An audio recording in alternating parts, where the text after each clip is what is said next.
happening to me? Well, we need to understand that we are in diseased condition of life.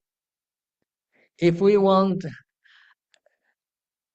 our life better, we need to become better. If someone is sick, so then what the doctor usually recommends? Usually recommends, if doctor is quite pro, so then naturally is advising proper lifestyle, proper diet, exercise, and also on the top of and then it's trying to support healing process by prescribing some medications. So this bhakti yoga process is healing process.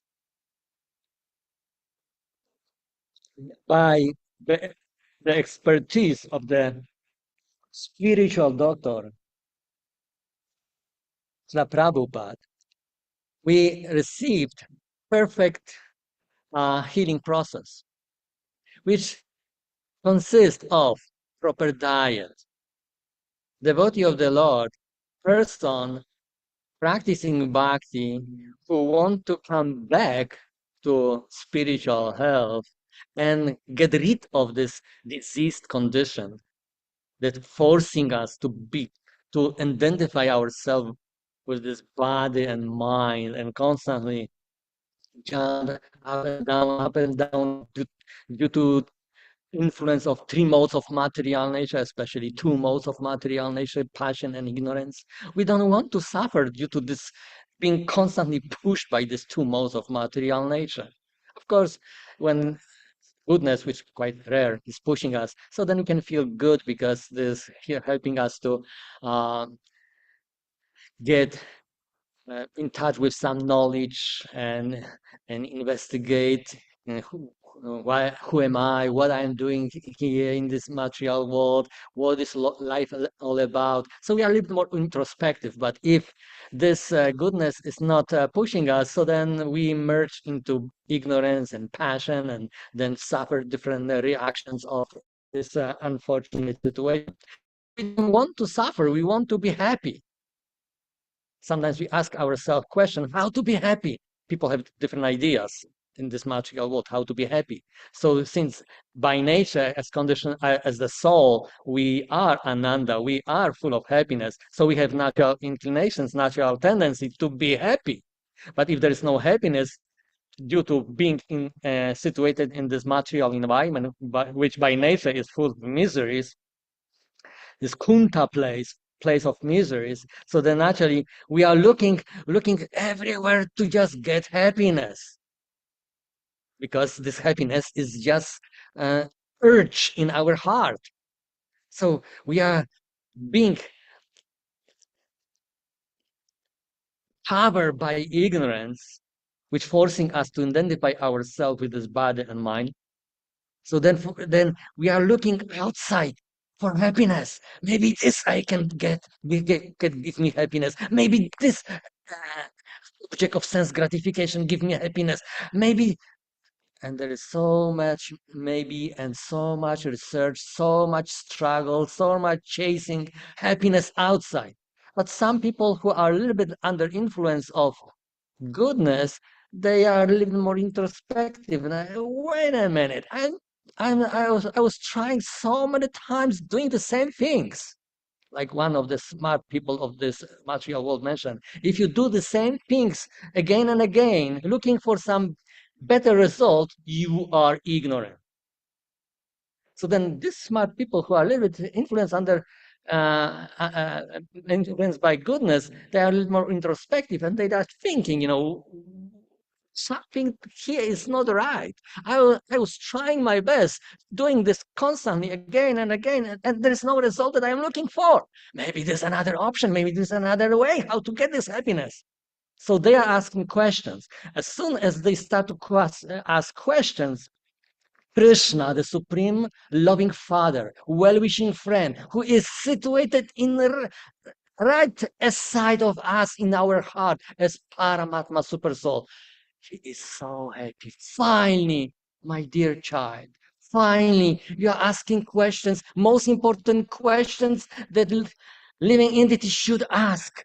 Thank you so much. And out of gratitude for these questions, Krishna is arranging for this conditioned soul situation that can obtain knowledge.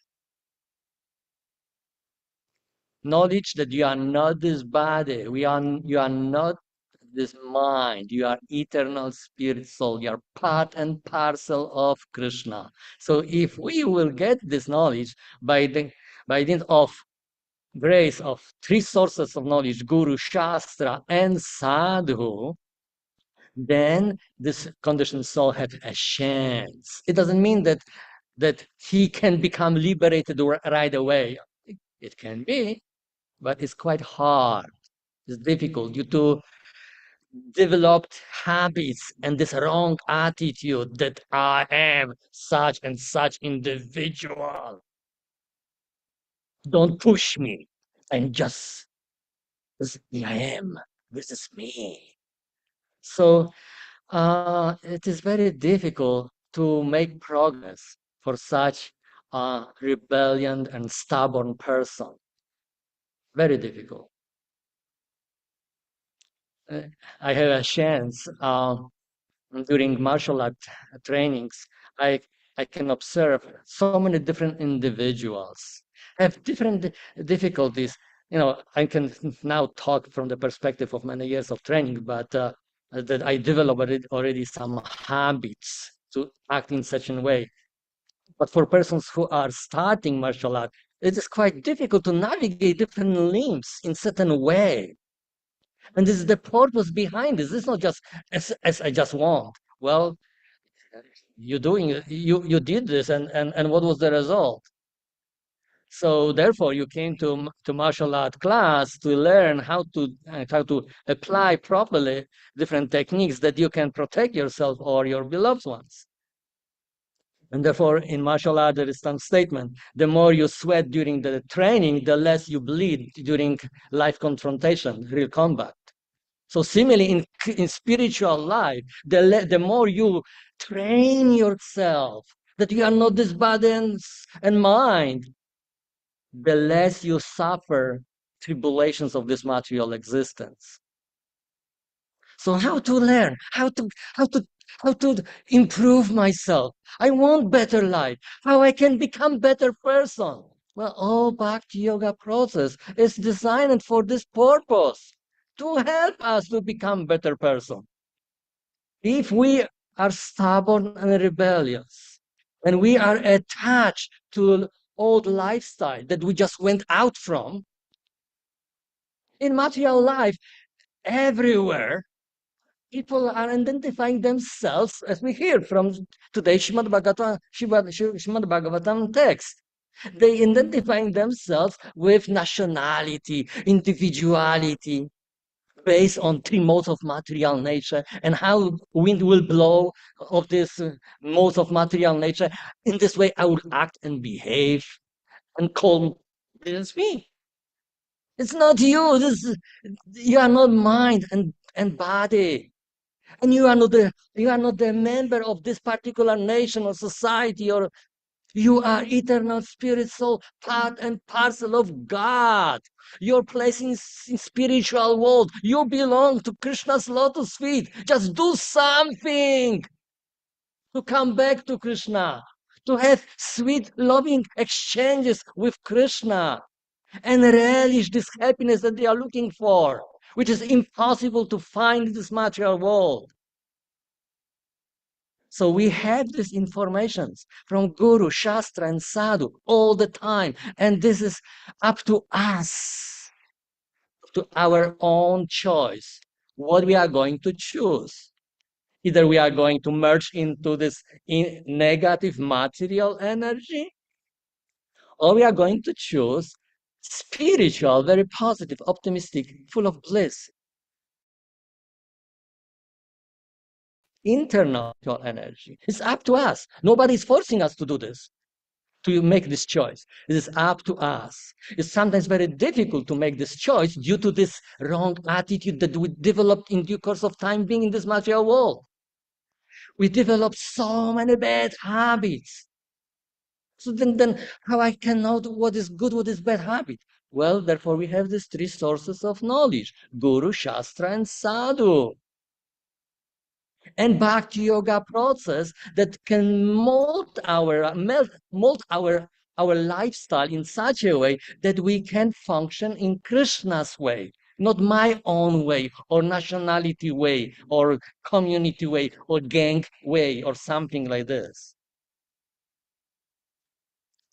So, since we are, as conditioned souls, are lucky and very fortunate to have opportunity, to have a chance to practice Bhakti Yoga lifestyle, which is lifestyle of spiritual transformation.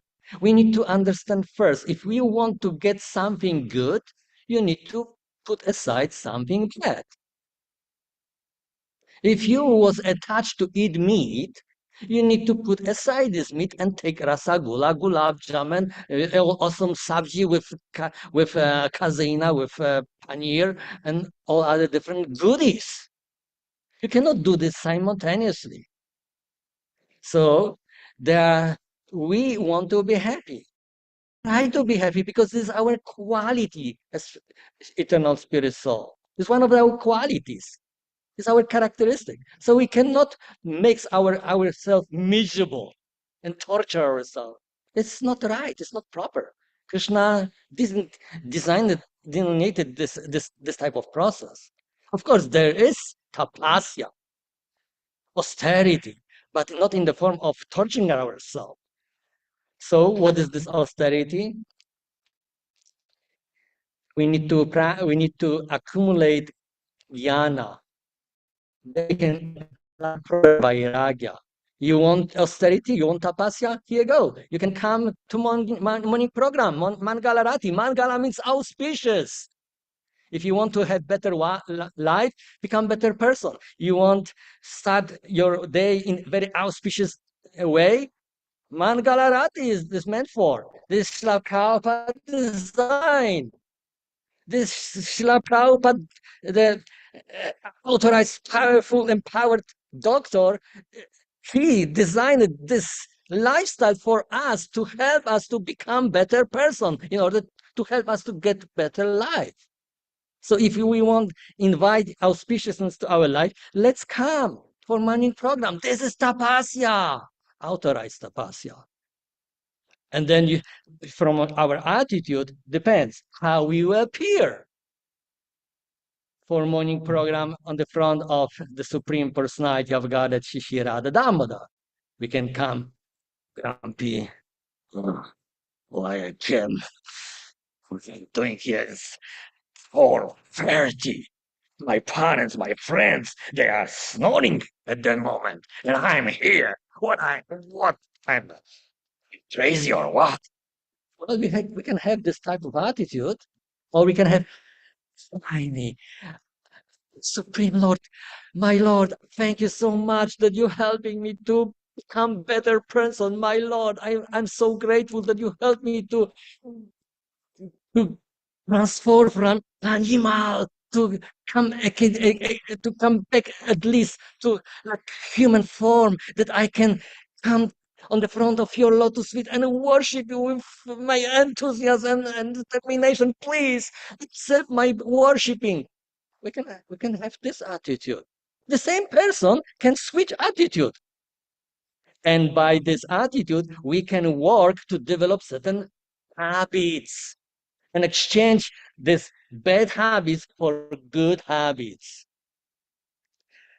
If we will not do this, or we are not successful, then we will continue in this bad habits, and we will grow. Days and weeks will pass, sometimes even years. But what happens when tree is growing in crooked way? It's growing day by day, week by week, month by month.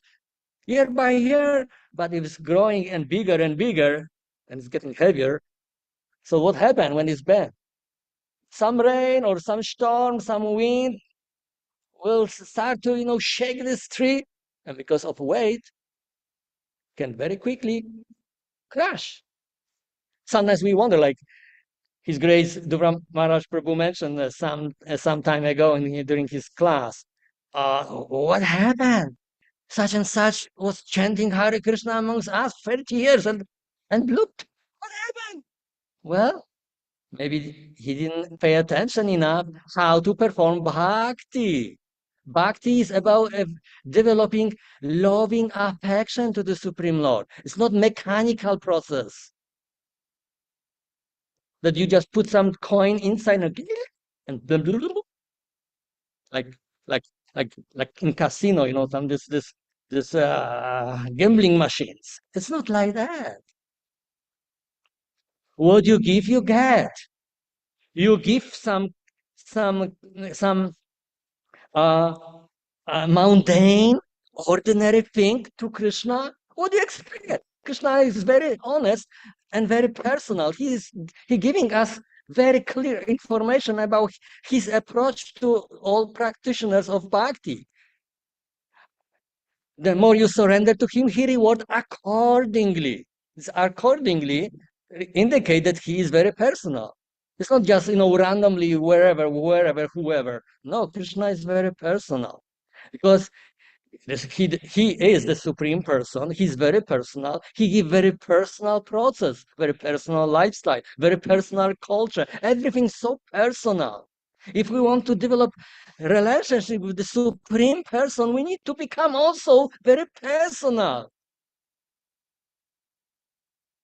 Like my Guru Maharaj in early 80s, when he trained us in Vedic culture and in Krishna's culture, he was emphasizing the point to change our bad habits to good habits, to change our mundane Kali Yuga, Yavana and Mlecha culture to Vaishnava culture.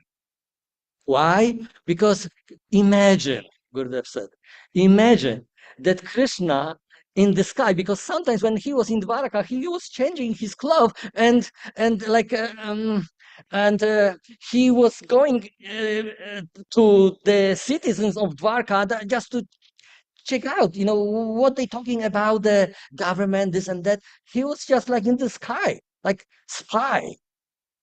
So imagine that Krishna in this um, in the sky, he he came here to us, and we are still on this old, habits. Hey guys, come over. But instead of this, you can say, instead of hey guys, come over here, you can say, Prabhus, please come over here.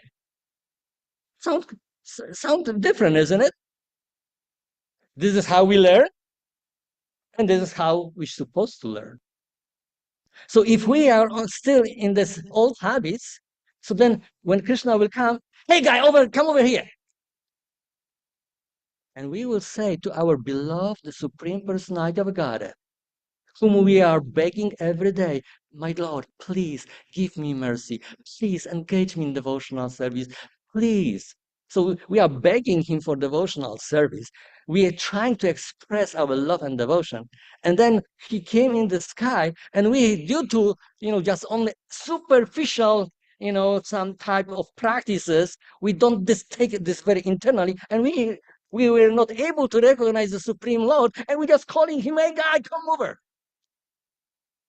Be careful. This was the conclusion of my Guru Maharaj. Be careful. Therefore, it is important to change your culture from Yavana Mlecha culture to Vaishnava culture. And how to do this? Well, there are some symptoms like Arjuna. He is smart person. Of course, he's the assistant of Krishna. So therefore, he asked Krishna, Arjuna Uvacha, Sthita pragnasya ka bhasha samadhi stasya kashava. Sthita di kim prabhashita kim asita vrajata kim. Arjuna said, "O Krishna, what are the symptoms of one whose consciousness is thus merged in transcendence?" If we want to become a better person, to have a better life, we need to know what are the symptoms, where are we aiming for, what to do, how to do things. How does he speak? And what is his language? How does he sit? And how does he walk? You see, even such trivial, you can say, question. Well, what is the problem? What is the matter of how he walk? Does he walk? How he sit? How he speak? Or maybe his language is Polish or English, Russian, German. So let's hear from Srila Prabhupada.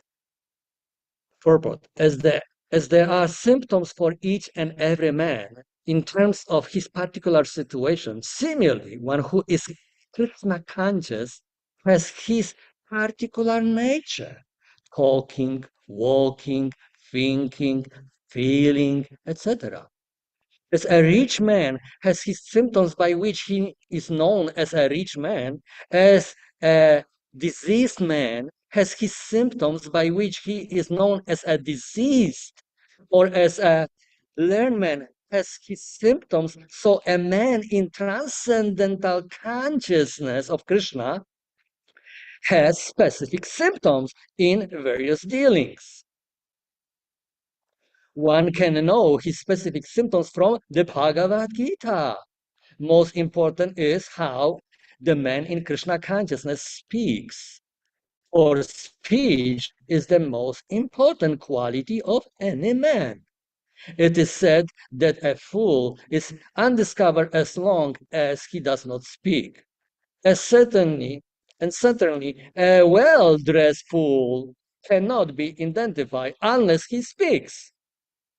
But as soon as he speaks, he reveals himself at once.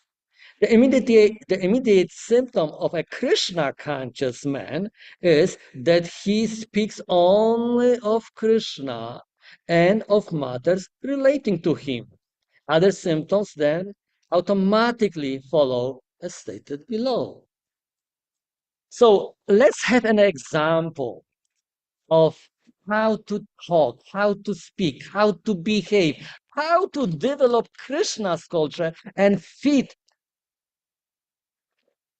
to Krishna's expectation and deserve to come back to Krishna. Because we cannot come back to Krishna when we still operate on these old habits. No way. We need to train ourselves. Like those who are coming for martial art, they cannot operate with their own habits. They need to adjust themselves, they action and also behavior to develop certain culture to be proper martial artist and utilize his body as a weapon.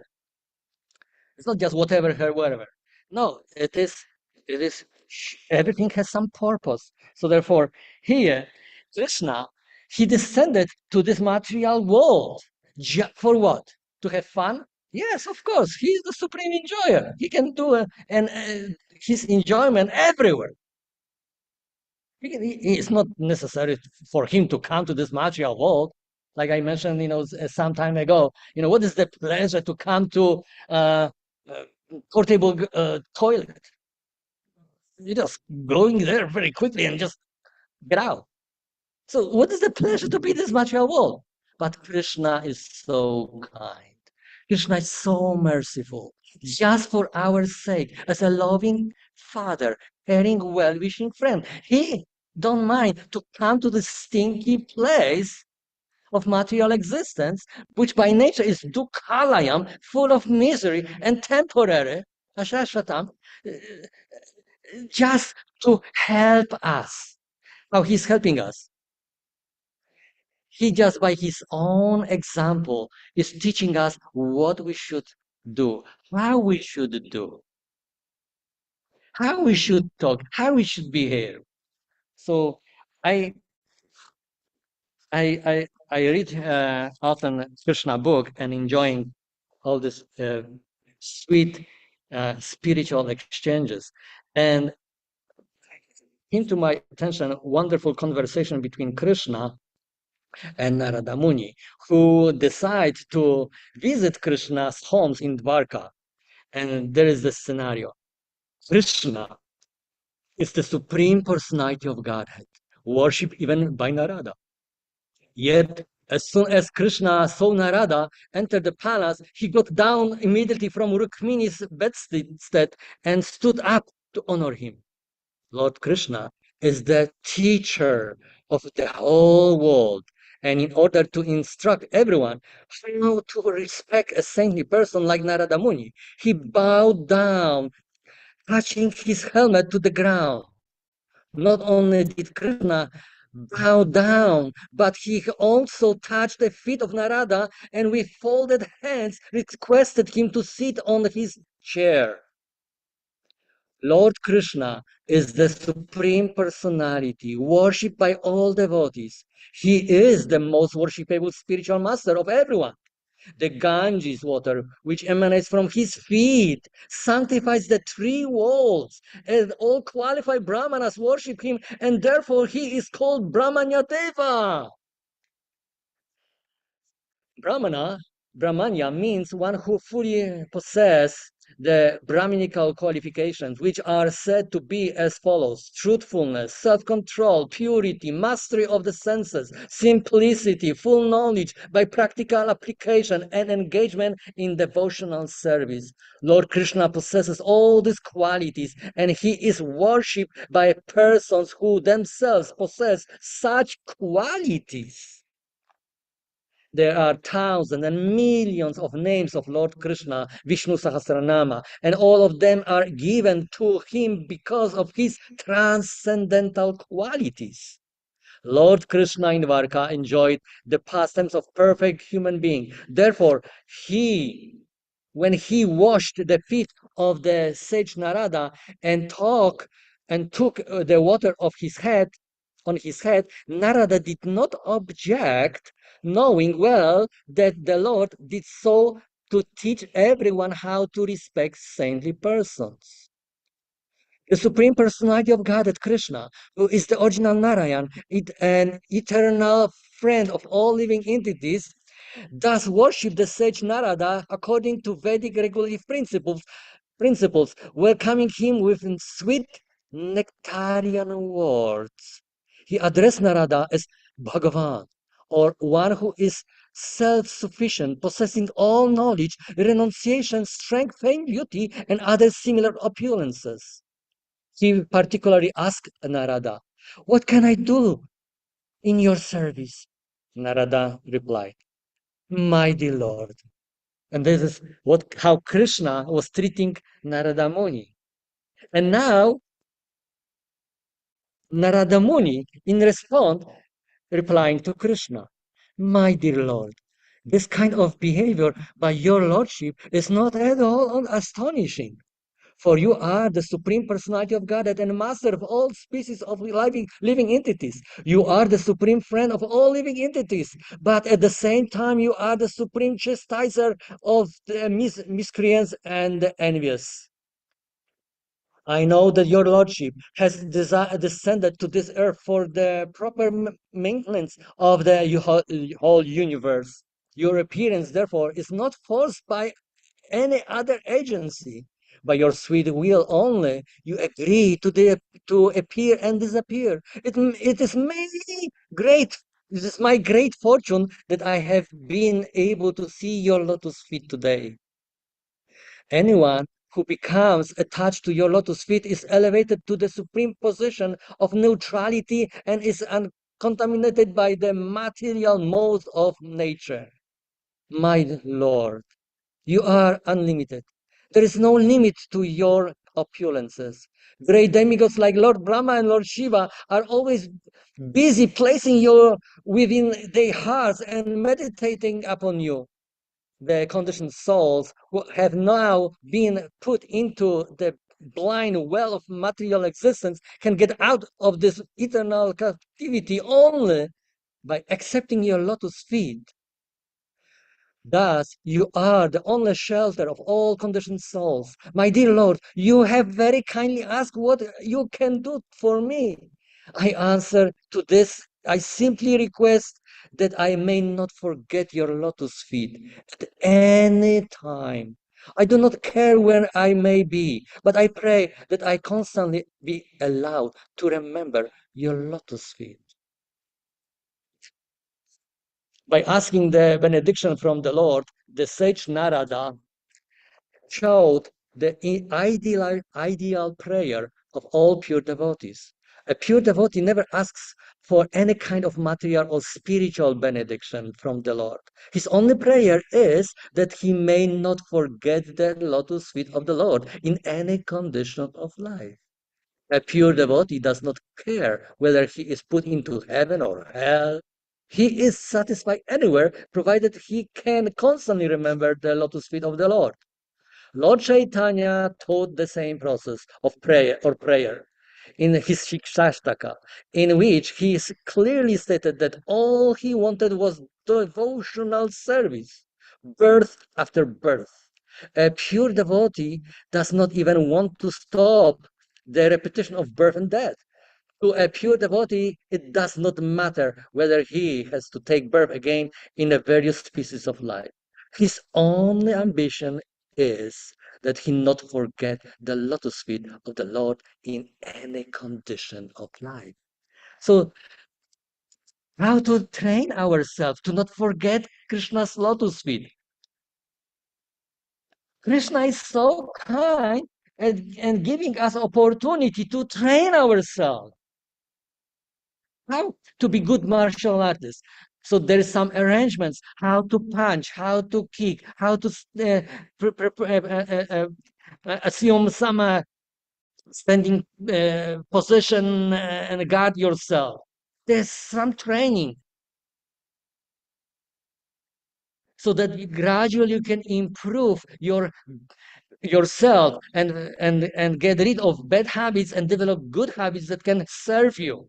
Similarly, in Krishna consciousness, in Bhakti Yoga, we can assimilate knowledge and implement this knowledge right away. How? Well, devotees of Krishna are not just guys. They are not just people with one head, two hands, and two legs, as we can see everywhere. If we treat devotees as everyone from the street, this means that we have no knowledge yet, spiritual knowledge. We are not able to distinguish devotee of the Lord and non-devotee. So this Kanishta tendency is not able to see. But person who purified his senses, mind, and intelligence, his consciousness, he is more mature and able to see differences between devotee of the Lord and non-devotee of the Lord. So therefore, he's eager to have association with devotees, not only just for his own, betterment, but just to use devotees as Krishna's loving objects to train himself, herself, to deal in the future with Krishna in very proper way. So if you will say to some stranger from the street, "Oh, sir, I would love to be engaged in a service to your lotus feet," and he will look at you, "Are you cuckoo?" And he will call 911, and "I got some crazy man on the street. Please come over with ambulance and take this guy from the street that I can feel safety." So they have no clue about Vaishnava language. They have no clue, like usually Vaishnavas, doing this namaskar, after humility and respect to other Vaishnava. But what if you will do this outside, people will see this crazy guy with some like some mess in a brain or something. So they don't know how to approach, how to accept this type of behavior. But amongst Vaishnavas, we can easily practice this. For what? just to become eligible to come back to Krishna and continue our behavior to Krishna's devotees and Krishna himself.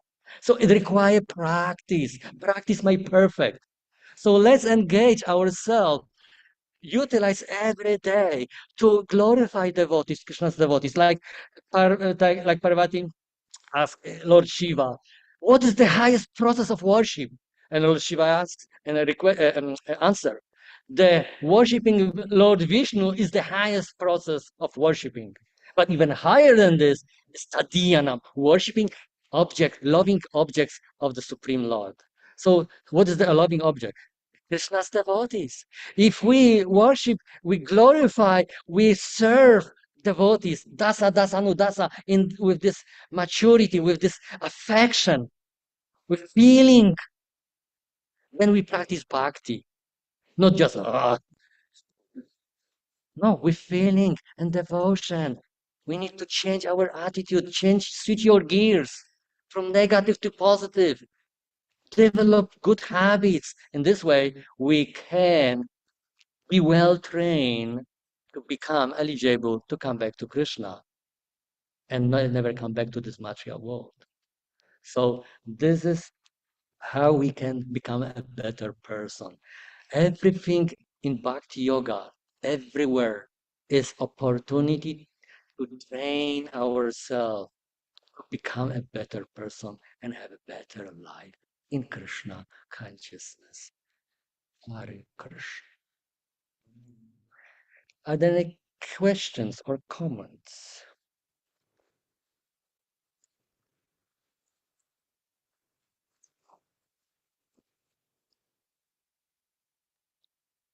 Hare Krishna Prabhu. Hare Krishna, Taraka Prabhu. Yeah, I want to thank you for a wonderful class. You are on fire. I want to be infected by your energy and enthusiasm. Yeah, there is a disciple of Srila Prabhupada who passed away recently. Name was Nanda Kishore. He used to be quite famous for his performances in the Vaikuntha Players, did wonderful plays, both writing and acting. Anyway, he told me a story about, I think it was around 1968, he was in Montreal when Srila Prabhupada was there. And one day, he and some other devotees were outside Srila Prabhupada's room. And suddenly the door flew open and Srila Prabhupada bursts. He burst through the doorway, flying through the air. He leapt through the doorway and flying through the air like a professional dancer. He came down to the ground, spinning around like a ballet dancer, and then suddenly stopped, holding a particular pose, and he stood there and he said, "My spiritual master has made a gem out of me." And I'm thinking of this because I can see that your spiritual master has made a gem out of you. Oh, thank you Well, so much. I Thank you. You have transcendental vision, Prabhu. Thank you so much. I aspire to have your energy and enthusiasm. Thank you for your class, and I hope we get to hear many more. Hare Krishna. Hare Krishna.